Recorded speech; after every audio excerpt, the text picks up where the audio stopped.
Here's our daily meditation for the 2nd of May. I used to be a big fan of BBC's Question Time. I'm even old enough to remember Robin Day chairing it, as I used to love his bow ties.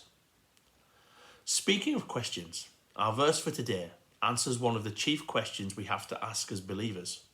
Specifically, how can we put Jesus first in our lives?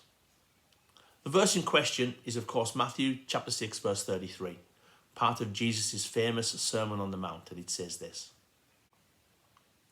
"But seek first the kingdom of God and his righteousness, and all these things will be added to you."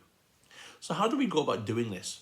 How does a Christian grow in grace and in devotion, love, appreciation, and obedience to the things of God? In theology, we speak of the means of grace: prayer, the reading of scriptures, fellowship with other Christians, worship in the assemblies of the saints. These are the things that help us get our priorities straightened out.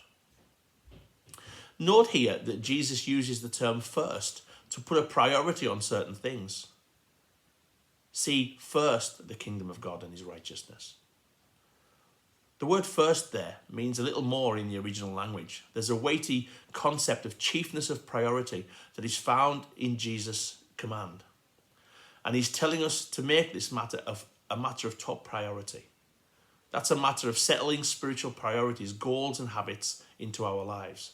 This has to come first. To get practical about it, we must recognize that we are people of different and changing desires. We often have conflicts of desires.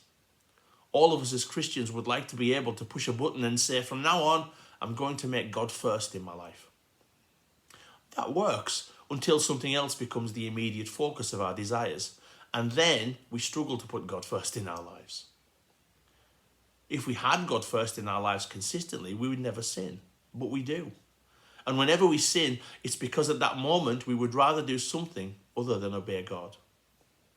So how do we become more consistent in our desire to obey God?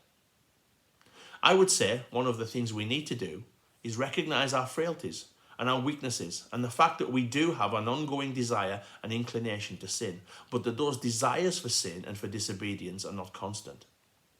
So we need to develop habits when we desire to be obedient that will last and keep us on the straight and narrow when our hearts begin to desire to wander.